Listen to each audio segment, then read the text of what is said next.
virtual teams face significant immediate challenges in organizing and communicating.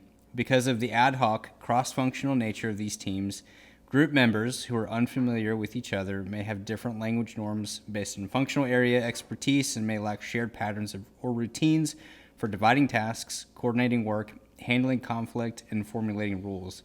Precisely when group members are unfamiliar with one another and the potential team is most vulnerable to dysfunctional conflict, they must use communication and leadership to define team purpose, gain project commitment, determine project effectiveness measures, lay a foundation for trust, establish communication interactions, and so on. That was a peer-reviewed article from a university done in 2001 on remote work challenges. My name is Ben Gonzalez, Training and Development Manager at Chorbie. This is the Chorbie Chats podcast episode number 2, I believe. I think we're on episode 2. Joined with Chief Executive Officer EJ McCoy. Good to see you, and first-time guest, hopefully recurring guest, crossing our fingers, Michaela Sims. Michaela, would you mind sharing a little bit about yourself, what you do specialize in at Chorbie, and how long you've been doing it?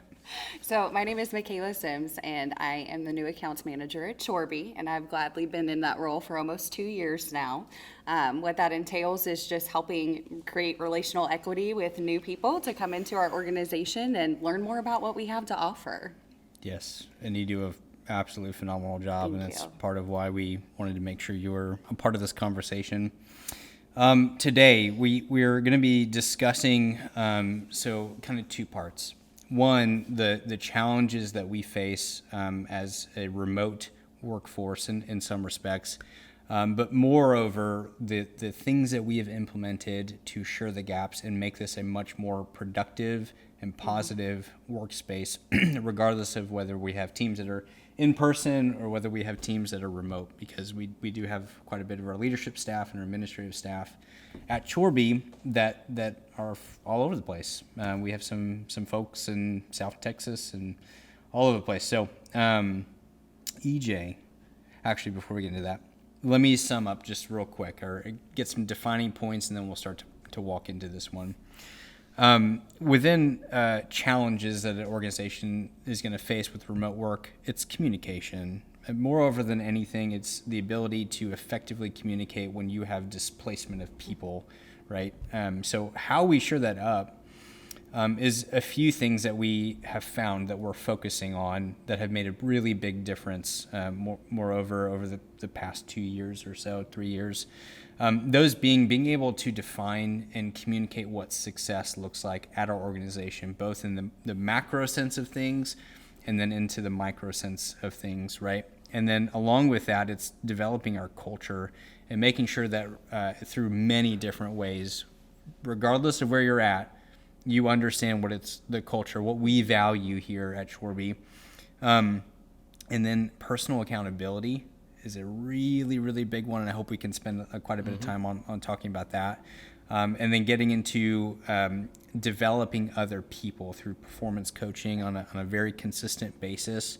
And again, these are just some things that we have identified as being challenges, and we have worked our tails off to try and work and fix that, work to fix. But we have a long way to go, and that's the reality of this, and we don't see that as a negative thing. It is a positive thing that we have the opportunity to work towards bettering this place that we call Chorbie, and regardless of how long you're here, we want to add value. So again, I'm getting off on a tangent now, like I said I wouldn't do. EJ, tell me a little bit about Chorbie's journey to becoming a remote workforce. Yeah, absolutely. First off, I want to give you guys some praise. Y'all's leadership, along with Cynthia and Jody. 100%. Yeah. In particular, our core area of where we start with remote work, or most remote work, is all in our new accounts and in our client care, which is 100% remote at this point. And so we go back 3-4 years ago, 5 years ago, we were not really remote. We had a little bit of remote. As we've talked in the past, I've worked remotely for the last 11 years. I worked 1 year in an office environment. And that was when it was just my business partner and I, and our couple of crews. And I worked in an office with him. That was 2011. So that's over 10 years ago. So I've been remote for 12 years. 4 or 5 years ago, I started really seeing, I've always believed in it, but I really started seeing the value and the potential and how our eventual workforce, our administrative, could be remote. Right before COVID hit, we were prepared. The good news was we were prepared. We had already been testing. We were already prepared that spring to go 100% remote. COVID just forced us to do it about a week early. Ahead of the forced curve. us to do it. Yeah, we were a little ahead, but it forced us to do it a little bit ahead, but it forced us to do it 100%. Where we weren't prepared was in figuring out these things we're going to talk about today, these challenges. Having a remote workforce has its own unique sets of challenges, communications being kind of the root in that. But we had to figure out how to train people remotely. And so that's where you guys have come in and have done a fantastic job the last couple of years. And like you said, though, we've got a long way to go. We're still early on in this experiment of remote work, but we're pushing forward on it. We're not bringing people back to the office. It Praise. does create, yes, I know. I completely agree, Michaela. Yes. But we're pushing forward with remote, and I think we're definitely off to a good start. So what would a business leader benefit from in having a remote workforce? Some of the more tangible things. What would they benefit from? Well, they get more freedom themselves. So to me, it provides freedom that did not exist before the ability to have a meeting on your computer. Yeah. And so it provides freedom both for a leader, but also for their team. Now, with that also requires more trust than they've ever had before. Again, I was uniquely positioned for that to begin with. I've always been remote. And again, that's not a good thing in some ways. I've always been away from my team, and that maybe hasn't always served me best. But it's been how I've operated. Because for me, and I believe for most business owners, that's what they want. They want freedom. Most business owners don't necessarily ever achieve that, but that's what they want. Remote work is a step in that direction. Right. But you've got to trust your people, and you've got to, and this was an area we learned after the fact in some ways, you've got to create even more structure. You've got to create far more structure. Yeah. The other tangible thing that I think a business owner or leader would gain is not having to pay rent in an office space. Oh yeah, no, great You point. save some money right there. I've always looked at that in that regard as well. Is if you look, most things we don't necessarily go cheap on. We have always gone cheap on office space.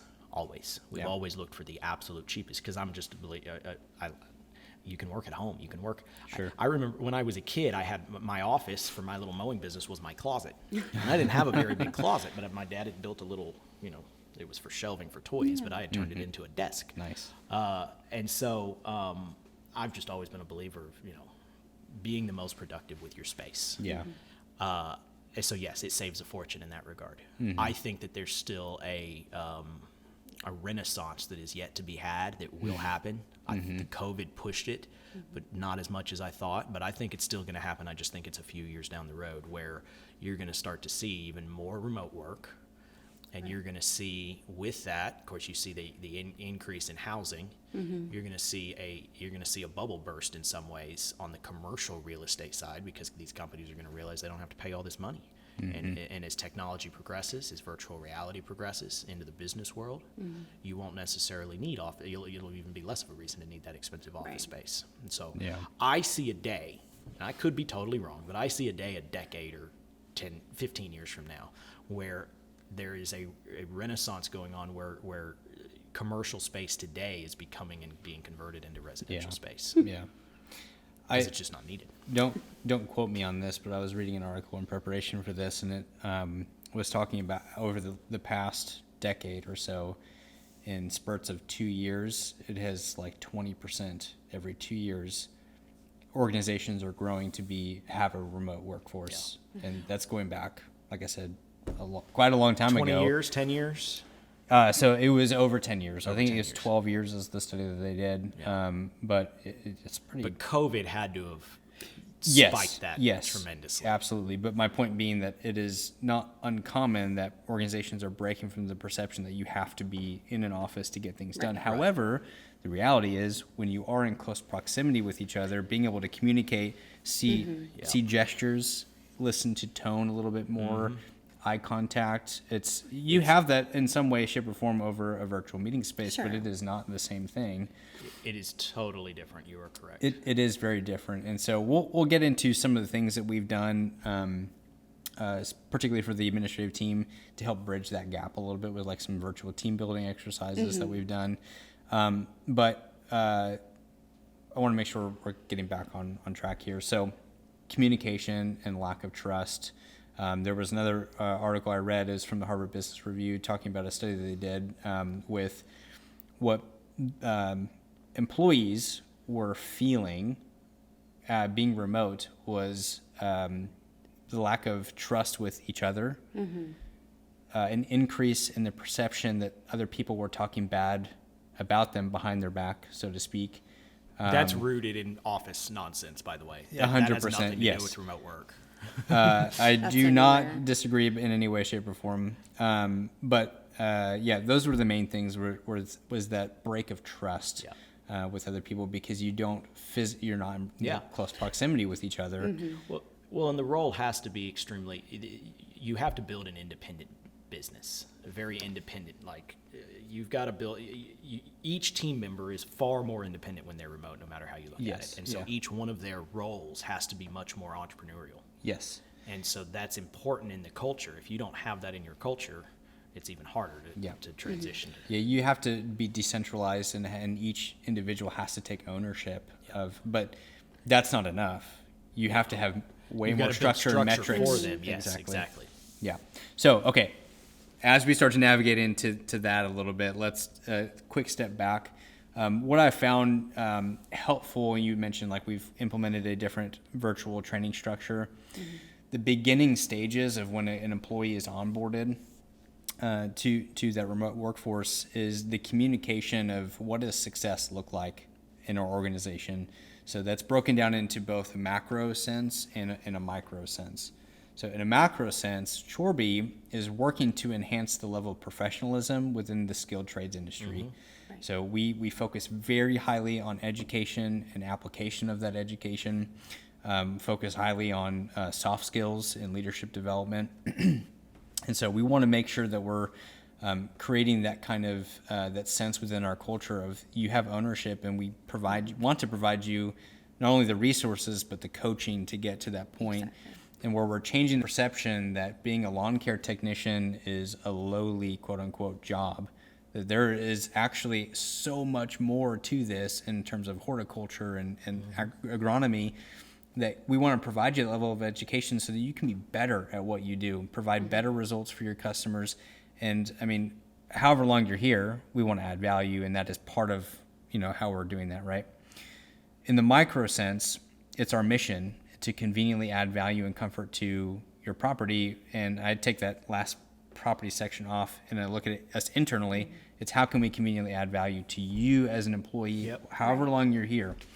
And so we want to share the wisdom that we found in that regard. So, EJ, back to you, my friend. Why would a business leader, and actually give you this dichotomy, a business leader could easily employ a call center, or they could work on developing their own internal team. Why would a business leader, business owner, focus on developing their own team? Well, in a remote workforce sense. The most clear answer to that is you actually have the controls that you need to be able to make sure you're executing properly. Yeah. If you just operate off of a outsourced call center, you have very little control, and you're just one of many clients. Even if you're the biggest, you're one of many clients, and you don't have nearly the controls. Yeah. So you don't know what the culture is at that call center. You don't know what they're teaching, what they're training, what their philosophy is. You have more control over that if you're in charge. I hate the term call center regardless. That's why we call it client care. Yeah. So and it's the same thing, but the term call center almost to me how many people have a positive mindset Sure. when you say the word call center? Not a whole lot. No, probably Yeah. not. It's a very negative connotation. The For lack better of- or for worse. Sure. Yeah. But what it is a break in that relational equity piece, which is a huge part of the culture that we've worked really hard to build at Chorbie. That in itself is a Absolutely. great answer. That in itself, what you just said, that relational equity. You don't have that if you have a call center environment. Exactly. Yeah. We need that. We need that for our client experience, but we also need that for our internal culture to be able to. Our client care team is constantly in communication with our operations team, the team that's in Yeah. the field actually doing the work. Yeah. You couldn't have that if you had something outsourced. Yes. Yeah. 100%. Right. Was there any if anything else that you would say on that in terms of the return on investment for a business owner for having an internal team that you're developing? Is there anything else you would say to that? As far as return on investment, it's always going to be more expensive to do something internally. 100%. Yeah. But in my experience, the payout in the long term, which everything I do is generally long term minded, but the long term payout is going to be, I don't even know that you'll get there if you outsource it. Sure. Yeah.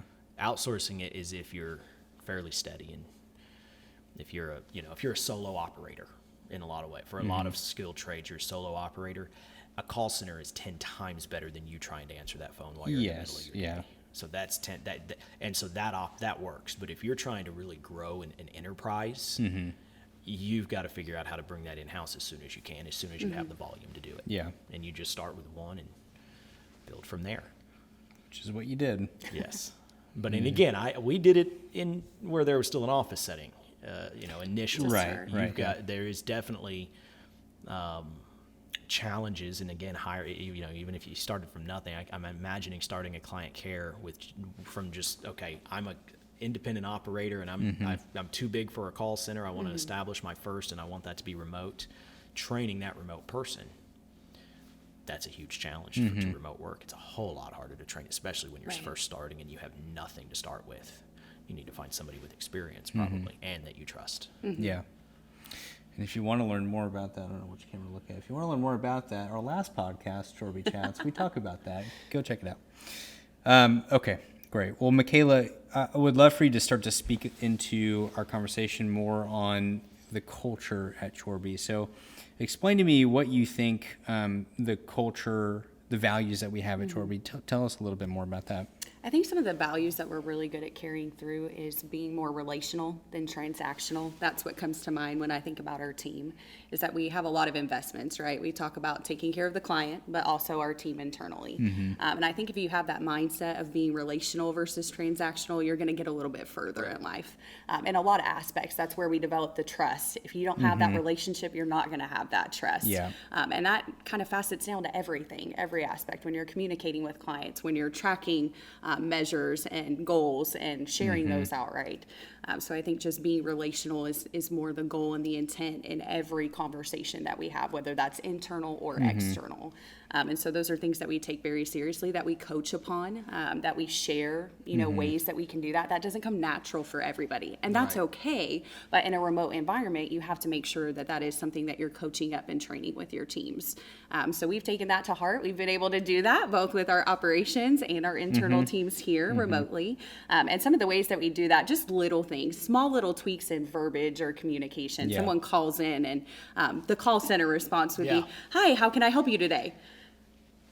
That's transactional to Right. me. More relational is, "Hi, thank you for calling Chorbie today, where your chores are our passion. How's your day going?" And that love just that. opens the segue for conversation and communication. Yeah. You get a lot more content from that, and you're able to meet needs in that respect and regard. And it doesn't sound like you're just trying to get off the phone super quick. It sounds like Yes. you're invested. And that you meant the difference between call center mindset and kind of something more in-house. That is it. That is exactly, it's the relational versus transactional. Absolutely.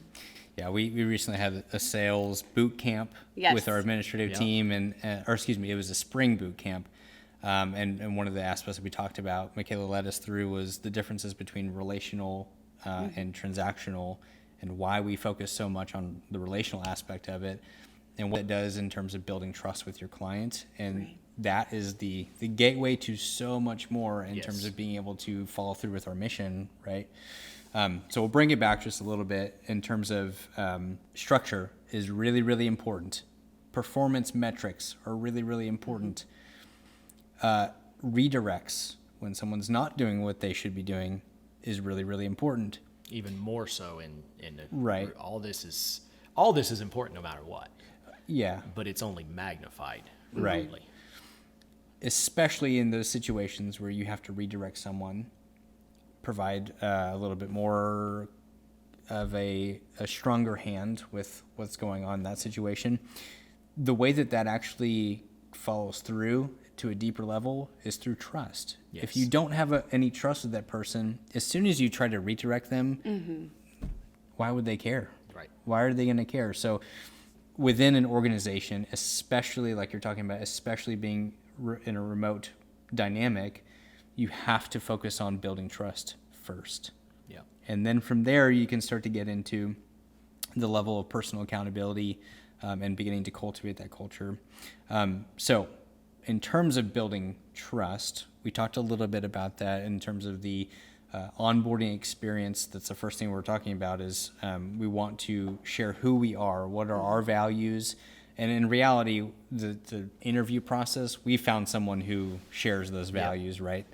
We have a very lengthy interview process, and it's for So we are purpose. frequently told, yes. Yes. But not a bad thing. It's not in no way a bad Quality. thing. It has to be, and that's one of the things we'll talk about later is we have to protect the culture Exactly. that we have, and part of that is through the interview process. Culture.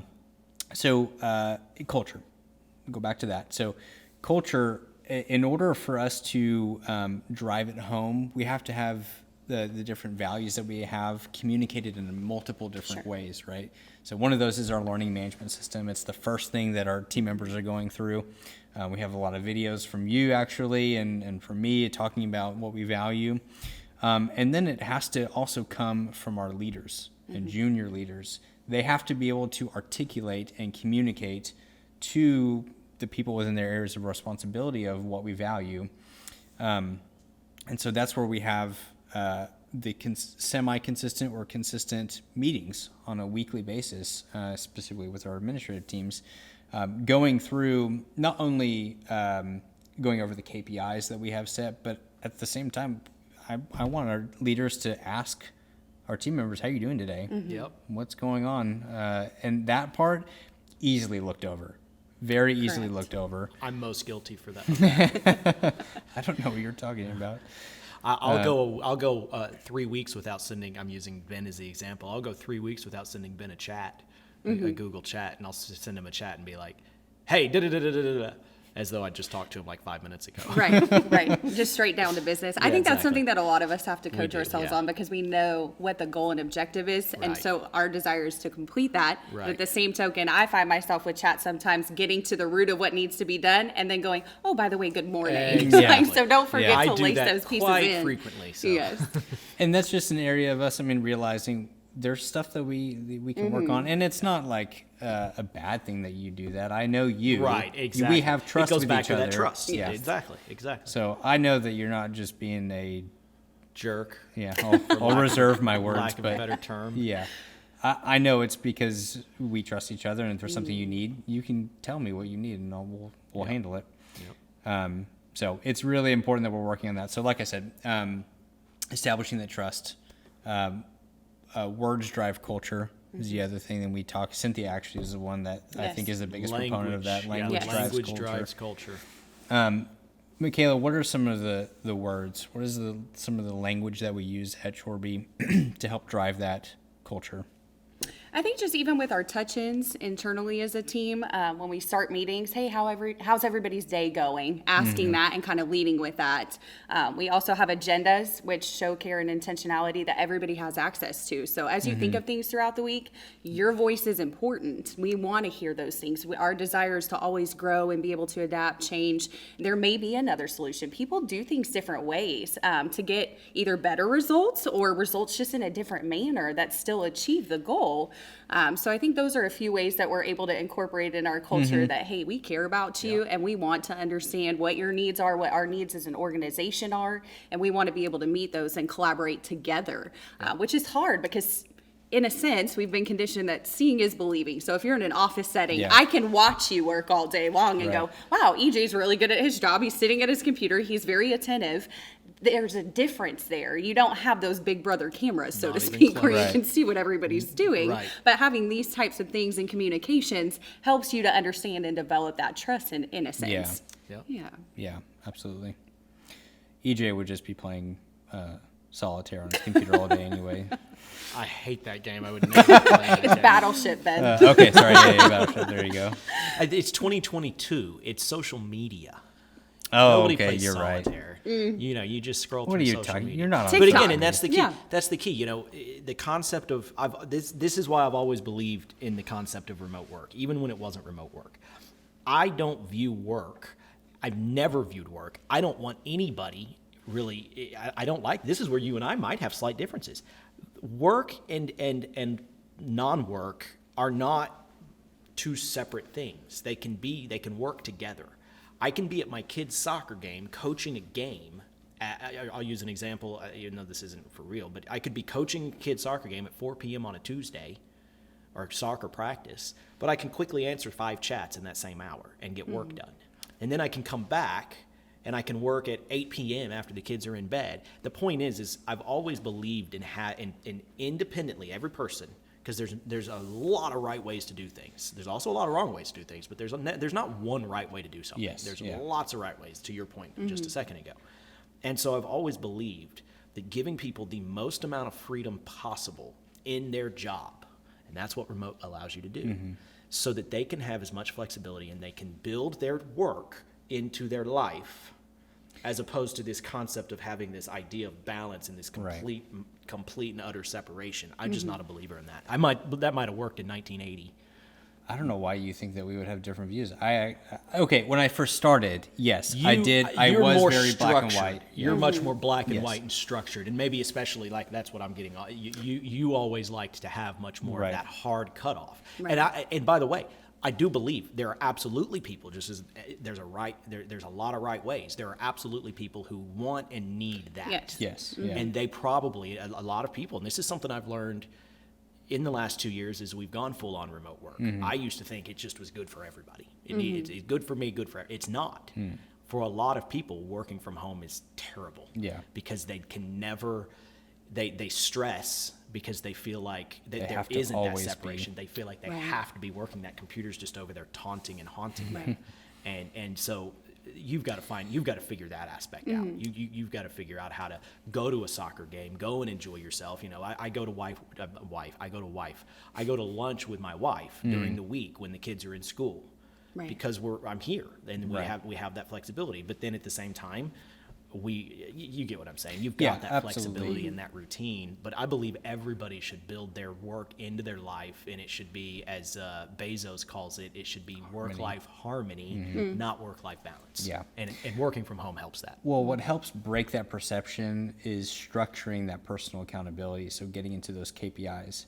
Yep. And I actually had this on a note here is the ability to break the perception that there has to be a 9 to 5 or something of that regard Yes.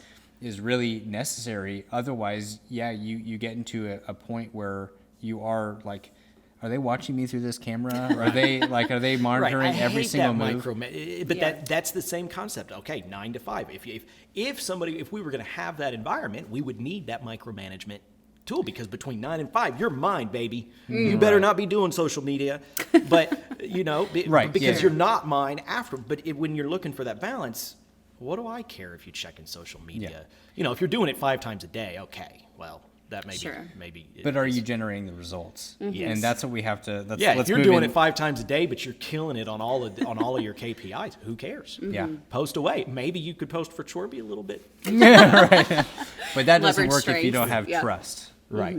And that's where, so let's move the conversation into that, into personal accountability. So our administrative team, again, we're going to keep circling back to them because it's they're the most by tangible. far the and- most remote. Yes. And the most experience that we've got with it. So their position is a little bit different in that the call queues are open from 8 to 8. So in some regard, they need to be working during that time Yep. frame, right? Yep. But moreover than that, there's a KPI, key performance indicator structure set up specifically for them and their roles. Michaela, talk to us a little bit about what does that structure look like? So with our KPI structure, some of the things that we expect from our CCA team is that they're answering a certain number of phone calls, that they're answering a certain number of emails, text messages. They're actively communicating with our clients. That's the whole reason we have the term client care advocate. And we want that to be laced in there. But I think it's important to set measurable metrics so that we know what expectations look like. In a remote setting, you need to know, okay, during high volume season, how am I successful? What does that mean for our organization? How do I know I'm lending a hand to my team and I'm contributing what I should?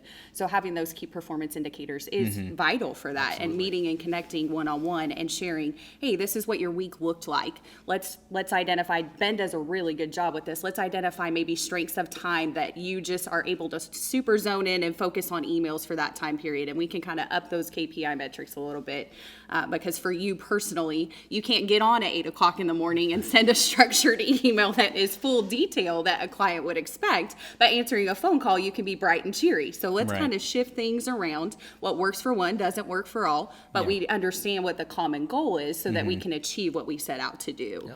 So connecting one-on-one is helpful in identifying maybe some strengths that people have, also some areas that we can improve or challenge a little bit further. So I think that it's always good to have a pulse on that for your whole team. And coming from a caring standpoint, not you didn't meet your KPI this week, it's how can we make the adjustment so that we can overall achieve the goal that we set out to do together. Yeah. So we'll get into that performance coaching aspect in a little bit. So the calls and emails, the metrics that we have set in place are very clear. This is what we want you to focus on. When you are working, this is what you're doing. How you structure that is dependent on what works best for you. Right. And the truth of the matter is that even though people are different, it ends up working, regardless of how many people that you have. It ends up working in that our customers are still getting taken care of. Regardless of someone who is more comfortable on the phone, who will probably answer maybe a bulk of the incoming calls that are coming in. You might have someone who is better typing emails or more have maybe More some better articulate. templates or more articulate. Either way, who are able to balance each other out. So I think it's really unlikely to have a situation where you have 10 people and all 10 of them are just really good on the phone or just really good on answering emails. You end up balancing each other out. And so incoming calls and outbound calls, the number of sent emails and text messages, those generally are divided by 9. It's about how many hours a day a CCA is going to work. Averaged together gives a number for that day. Each day during the week, we add those together. That is their KPI for that week. We need them above a certain threshold. Right. So we work on making sure they have all the resources, the technology, they have everything they need and that we can think of that they are going to need to be able to successfully handle that. Now, that number that we have set in place, it has changed over time. Right. And it's through working towards finding what is realistic. You know, if we're at a point where our team members are working to the max effort and their number and our customers are still not getting taken care of, it might be that we're understaffed. That is a very tangible way for us to see we might need to hire someone else. Right. So that's another added benefit of having that KPI structure set in place is it gives you as a leader within that department the information, the data to analyze to come up with an informed decision on knowing how to proceed forward or make adjustments if needed. But again, to generate results for your area of responsibility, which in turn, Chorbie is adding comfort and value to our customers, right? Okay, so whenever a team member is maybe not meeting that KPI number. Always so fun. Yeah, I mean, the reality is a leader in that situation has to understand that this is an opportunity to help develop someone. This is not an opportunity to berate someone. If you have that, you maybe need to look at that person a little bit closer and make some adjustments with them. But either way, this is an opportunity to identify what are some areas that this person is struggling in. Because in reality, as a leader within this team, you have to understand each of your team members' strengths and leverage them to be able to achieve whatever you need to achieve within your area.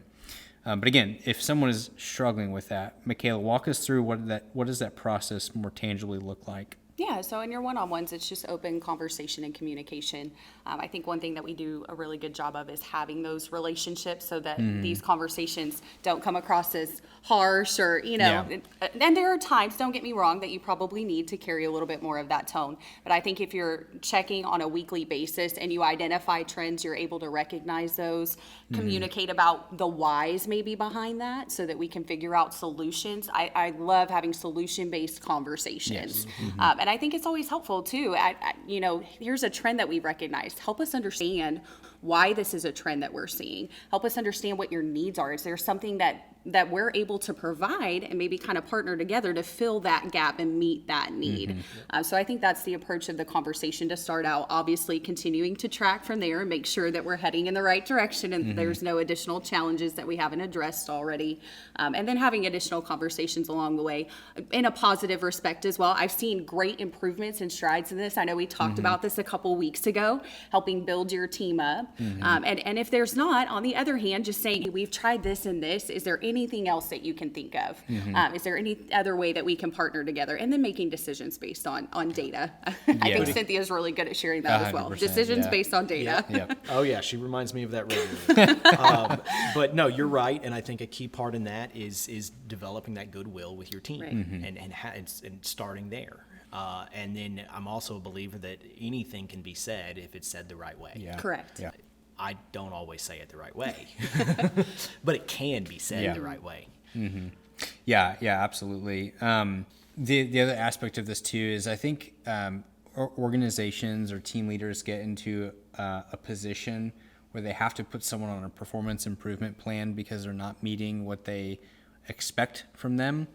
I think part of that happens because you didn't have a very well structured KPI measure set in place from the very beginning. Oh yeah. Right. So if It's- you're working off perceptions, you get to a point where you're not performing. Well, it's because you didn't have any data to go off of. A performance improvement program, any leader, any leader, should be looking at themselves as much as they're looking at the person they're having Correct. that performance. 100%. Because it's Oh my almost gosh, yeah. always anybody that I have ever had to put on one of those programs, or for that matter, anybody I've ever had to fire, probably started with my decisions as the leader. Yeah. The root is usually in the leader, and hopefully our leaders learn from How each long one did of it take those. you to come to that conclusion, to realize that someone else's, now it kind of can be subjective, That's but a subjective as far as how long that took, but I would say the most amount of growing up I did would be in the last 6 or 7 years. yeah. I'd say the prior 7 years, I definitely wasn't looking at it that way.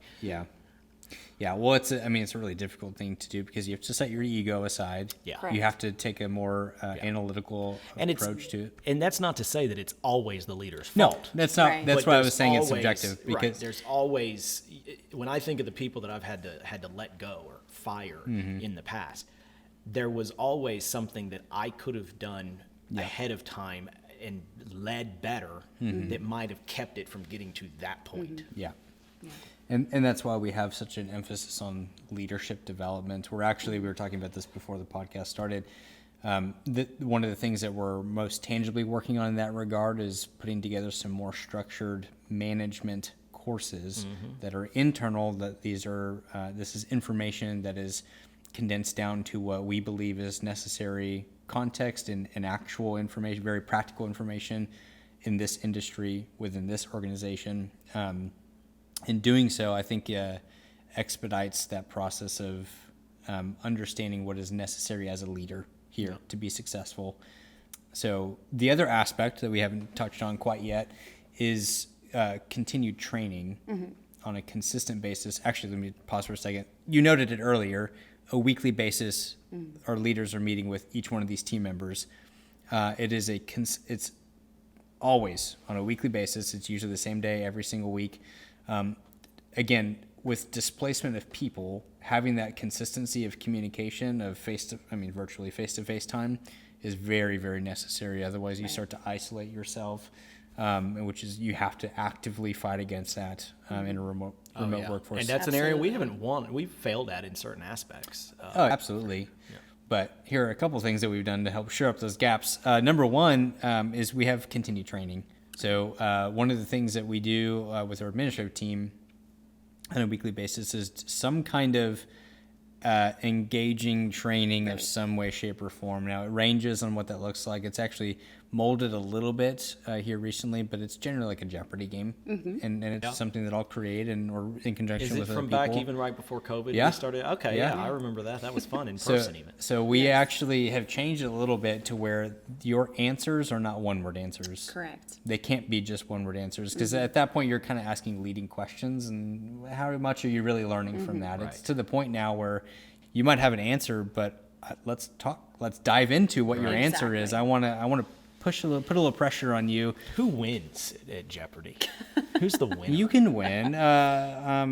We all win. That's who wins. No, there's not one specific No, person there is. who I'm dominates. just kidding. There is. Yeah. So there is. Whoever hits the buzzer first and wants to answer first and collects the most points. But I think to Ben's point, the communication is what our goal is there, is that not everybody can see things differently, share something of value that someone else can take away from that conversation or that question, so to speak, and maybe apply in a different phone call or situation that they didn't think of previously. Yeah, right. So rather than it being flat black and white, it's, oh wow, I gained something from this today. Yeah. I learned something new that I can apply later on that's going to be beneficial to my team or to our clients.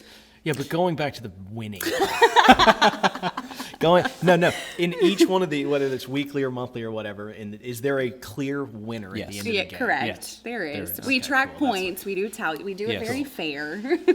Yeah, and sometimes there are prizes, sometimes there are not. But either way, this is an active step for us to get people engaged. That's what we're looking for the Right. most. Is again, being displaced in different geographical locations, it's hard to connect with people, Right. and this is one easy way for us to do that. And we try to make it fun. Yes. Through all It sorts is of different fun. ways. But yeah, I think it's fun. It sounds fun. I don't know that I'd want to play because I probably wouldn't win, but Awesome. We'll see you later today at 3 no, o'clock. no. I got a meeting. Yeah, sure you do. I actually really do. All right. Okay. Otherwise, I would. We'll let you off this week. That's fine. Yeah. and I would. so- I would totally do it though, just for fun, just to do it. It is a time for people to be challenged, and that's a huge thing we try to actively focus on. In that learning cycle, you have the knowledge aspect of your intake information. We then want to challenge you on that information, coach you on what needs to be coached on, and then apply it. And then we do that cycle over again until we feel confident that you understand and can apply that information going forward.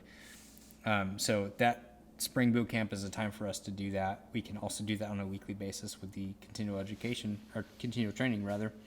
But moreover than anything, what we want to be communicating and actively working on is empowering our team members to apply this information of both relational equity within each other, the technical information so they can do their jobs better, and so their KPI numbers can stay consistently high. The other aspect I didn't mention earlier is if with each individual team member meeting the expectation, meeting the threshold with their KPI, the whole team wins. Right. And I think that's a common perception of personal accountability versus team accountability. If you have personal accountability, where's the team aspect of that? That's filled through many different areas, but in reality, if you as an individual are meeting the expectation, and so is the person next to you, and the person next to you, the whole team is rising. What do you always say? The rising tide lifts all ships. Yes, and that is a really overused analogy. I did not come up with it, but I know. You say it all the time. I was just the first one that I think you heard say it. But Probably. yes, yeah. and I do say it because I believe it very much so applies in just about everything. Yeah, yeah, absolutely. And I want to make sure to communicate here to our listeners, we don't have everything figured out. Not even close. By any means. Not even close. What was I saying a little earlier before we started here? We're 18 months to 2 years into this journey. Yeah. I would say, especially the leadership development part, maybe not as much the remote part, but the leadership development aspect, that's a 5 and a 10 year payoff. Absolutely. That's a long-term, very long-term payout. Not to say we don't see clear evidence of results now. Sure. But I mean, we for sure have in 2 years. Yeah. But either way, I want to make sure to, like I said, communicate to our listeners here is we're just trying to provide some information on what has worked for us. And I think there are definitely a lot of practical things here that someone can take away and start to implement if they're in a position where they have a remote workforce, whether they're in the skilled trades industry or not. Yeah. There's a lot of information here on consistency of communication, defining success, coming up with a metric that pinpoints personal accountability, and coaching people on a consistent basis, that consistent communication and focusing on trust. That's universal. Absolutely. Universal. I was about to interrupt you a second ago and say trust. Trust is key. Yeah. It doesn't matter where you are. It needs to be emphasized. Your team has to trust you. You have to trust your team. Yeah. That is beyond magnified when you go remote. And especially, I mean, you said it earlier, like you'll send me a message asking me to do something, or I had a question after going 3 weeks without saying a single thing on chats. But the reality is I trust you, and if you need to tell me something that's hard for me to hear, I'm going to take it in a positive way. Hopefully I don't say something. Hopefully I don't say something randomly after 3 weeks that's hard for you to hear.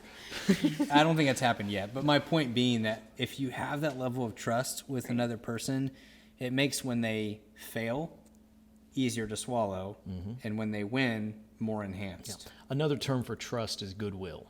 You've got to build goodwill. Yeah, agreed. Awesome.